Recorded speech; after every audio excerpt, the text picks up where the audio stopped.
Hello everyone, welcome back to English drove. आज हम फिर से बात करेंगे राजस्थान चतुर्थ श्रेणी कर्मचारी भर्ती परीक्षा 2025 के इंग्लिश मॉडल पेपर के बारे में।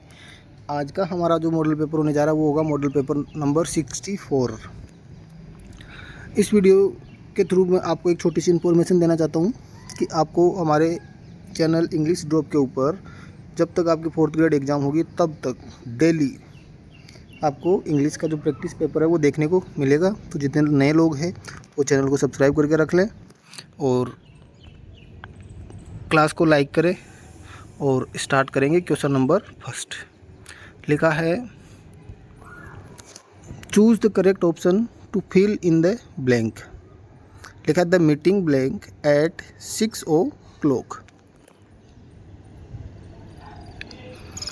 ऑप्शन है पोस्टपोन्ड, एडजर्न, एडजस्ड और प्रीपोज्ड। तो यहाँ पे लिखा है the meeting blank eight 6 o'clock। जो मीटिंग है वो 6 बजे क्या कर दी गई है, पोस्टपोन कर दी गई है या फिर एडजर्न कर दी गई है। देखो पोस्टपोन का मतलब होता है स्थगित करना, एडजर्न का मतलब होता है कुछ देर के लिए रोकना और उसके बाद वापस स्टार्ट कर देना। पोस्टपोन का मतलब रोक दी गई है, अब आगे कभी स्टार्ट होगी इसका भी कोई अता पता नहीं है। तो अब यहाँ पे किसका यूज होगा, दोनों का यूज हो सकता है, लेकिन आगे देखो हमें एक प्रीपोजिशन दे रखी है एट, और जब भी एट प्रीपोजिशन दी गई हो और स्थगन की बात हो तब हम एडजर्न का यूज करते हैं। एडजर्न एट आता है। और अगर यहाँ पे होता हमारे पास में टू, कौन सी प्रीपोजिशन होती है टू, तब हम किसका यूज करते हैं, पोस्टपोन का। तो यहाँ से हमारा ऑप्शन बी है वो राइट आंसर हो जाएगा। नेक्स्ट है question number 2। Choose the correctly spelled word. कौन से वर्ड में स्पेलिंग है वो करेक्ट है। ACQUAINTANCE, ACQUAINTENCE और ACQUINTENCE और ACQUENTENCE। एक्वेंटेंस का मतलब होता है साथी, सहकर्मी, उसके लिए यूज़ किया जाता है एक्वेंटेंस का। तो यहाँ पे स्पेलिंग होती है वो होती है इसकी ACQUAINTANCE।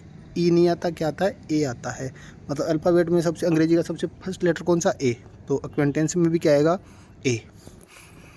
और हमारा ऑप्शन भी कौन सा राइट हो जाएगा, ऑप्शन ए। नेक्स्ट है question number 3। Rice is the blank food for Bengalis. Principal, principal, principal. अब प्रिंसिपल की स्पेलिंग यहाँ पे लिखा है PRINCEPEL। ऐसी कोई स्पेलिंग नहीं होती, PRINCIPLE ये राइट स्पेलिंग है। और PRR नहीं आता, PRINCIPAL। और प्रिंसिपल, देखो ये प्रिंसिपल है, ये तो है सिद्धांत, और यहाँ पे क्या दिया हुआ है, प्रिंसिपल। प्रिंसिपल का मतलब है मुख्य, गौण जिसको कहा जाता है, मेन मुख्य, वो क्या आ जाएगा, प्रिंसिपल। ऑप्शन बी हमारा है वो राइट आंसर हो जाएगा। नेक्स्ट है the government confirm the blank for the college. SIGST site, SITE site और स्लाइट। देखो स्लाइट का मतलब होता है हल्का। जैसे आपको एक मोड़ की बताया जाए कि एक आगे हल्का मोड़ है तो स्लाइट टर्न आ जाएगा। स्लाइट का मतलब होता है हल्का। SIGST साइट का मतलब होता है नज़र। और गवर्नमेंट ने एक जगह कन्फर्म की, किसके लिए, कॉलेज के लिए। ठीक है, अब जगह के लिए आता है SITE साइट, क्या आता है, साइट। और ये CITE साइट है वो आता है कोर्ट के अंदर, वहाँ यूज किया जाता है इसको। नेक्स्ट है what is on probation called in Hindi. On probation को हिंदी में क्या कहा जाता है, प्रतिनियुक्ति पर, प्रतिनिधित्व, प्रस्थान करना या परिवीक्षाधीन। तो ऑन प्रोबेशन का मतलब होता है परिवीक्षाधीन, ऑप्शन डी।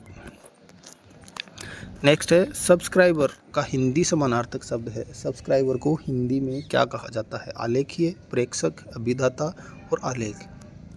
तो सब्सक्राइब को हिंदी में क्या कहा जाता है, अभिदाता, ऑप्शन डी। तो जो भी हमारा अभी तक अभिदाता नहीं बना है तो वो सब्सक्राइब जरूर करें चैनल को और सब्सक्राइबर बने। नेक्स्ट है क्वेश्चन नंबर 7। अमेंडमेंट का हिंदी समकक्ष शब्द है। अमेंडमेंट परिवर्तन, सहमति, अनुमोदन, संशोधन। तो अमेंडमेंट का सही मतलब होता है अनुमोदन, संशोधन करना। ऑप्शन डी है वो हमारा करेक्ट आंसर हो जाएगा, संशोधन करना। नेक्स्ट है क्वेश्चन नंबर 8। शिष्टमंडल इज कॉल्ड इन इंग्लिश। शिष्टमंडल को इंग्लिश में क्या कहा जाता है, कमीशन, डायरेक्शन, एक्यूजेशन और डेलीगेशन। तो शिष्टमंडल का हिंदी है वो क्या होता है, इंग्लिश है वो क्या होता है, डेलीगेशन। डेलीगेशन को क्या कहा जाता है, शिष्टमंडल। नेक्स्ट है व्हाट इज आवरण पत्र कॉल्ड इन इंग्लिश।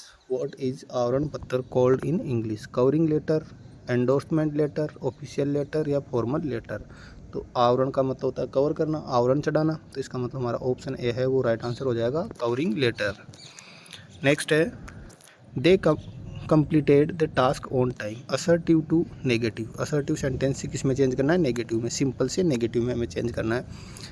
सेंटेंस है दे कंप्लीटेड, उन्होंने पूरा किया, द टास्क ऑन टाइम, उन्होंने समय पर अपना काम पूरा किया। They did not complete the task late, उन्होंने लेट काम है वो पूरा नहीं किया, इसका मतलब समय पे किया। They did not fail to complete the task, कि वो काम करने में असफल नहीं हुए। असफल की बात यहाँ पे नहीं हो रही, उन्होंने अपना काम है वो देरी से नहीं किया, इसका मतलब समय पे किया, ऑन टाइम किया, इसका मतलब ऑप्शन ए है वो हमारा करेक्ट आंसर हो जाएगा। नेक्स्ट है नेगेटिव टू असर्टिव। नेगेटिव से असर्टिव में चेंज करना है। वी नेवर इग्नोर और ड्यूटीज़, हम कभी भी नहीं करते इग्नोर अनदेखा, और ड्यूटीज़ हमारे कर्तव्यों को, कि हम हमारे कर्तव्यों को कभी भी अनदेखा नहीं करते। वी ऑलवेज इग्नोर, हम हमेशा इग्नोर करते हैं, नहीं करते।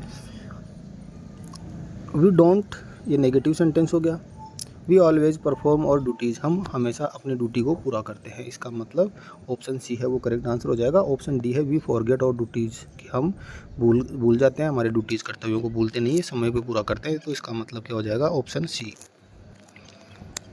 नेक्स्ट है question number 12, exclamatory to assertive. What A same it was. What A same it was, इसको किस में चेंज करना, असर्टिव में। It was really shameful, it is a same, that was not a same, it is disappointing. तो यहाँ से option A है वो हमारा राइट आंसर हो जाएगा, it was really shameful. Next है who wrote this book. Choose the correct passive form. Passive voice में इसको चेंज करना है, और हमें क्या दे रखा है यहाँ पे, सेकंड फॉर्म। और जब भी सेकंड फॉर्म एक्टिव वॉइस में दी हुई हो, पैसिव वॉइस में चेंज करना हो, तब हम किसका यूज करते हैं, वॉज वर्क। तो यहाँ से क्या आ जाएगा, bye home this book was written. देखो वॉज पहले आएगा, हेल्पिंग वर्ब पहले आती है, नहीं होगा। Bye home was this book written.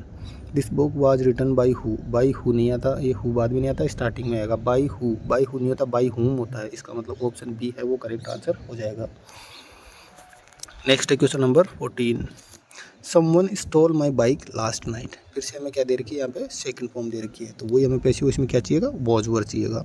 यहाँ पे हैज दिया है, बी में वॉज, बीइंग, वॉज वर्ड आता तब बीइंग ऐड कर दे, यहाँ पे हमें ओनली वॉज वर्ड चाहिए। यहाँ पे डायरेक्ट इज के साथ थर्ड फॉर्म दे रखी है, इज दिया हुआ है, और यहाँ पे वॉज स्टोलन लास्ट नाइट, तो ऑप्शन डी है वो हमारा करेक्ट आंसर हो जाएगा। नेक्स्ट है question number 15, she told them that they blank wrong. उसने उनको बताया कि वो क्या थे, रोंग थे। अब देखो दे के साथ क्या आएगा, प्लूरल वर्ब आएगी, क्योंकि प्लूरल सब्जेक्ट है, तो इज और वॉज कैंसिल हो गया। अब बचा आर और वर। अब इसमें से क्या आएगा, तो आप इतना याद रखना कि जब भी इनडायरेक्ट स्पीच आपको दिया हुआ रहे, और इनडायरेक्ट स्पीच के अंदर ये जो दैट के बाद कनेक्टिव के बाद रिपोर्टेड स्पीच वाला पार्ट है, वो हमेशा कौन से टेंस में होता है, पास्ट टेंस में, इसलिए आर नहीं आएगा, यहाँ पे क्या आएगा, वर। तो ऑप्शन डी है वो हमारा करेक्ट आंसर हो जाएगा। तो ये था आज का हमारा पेपर। Thanks for watching.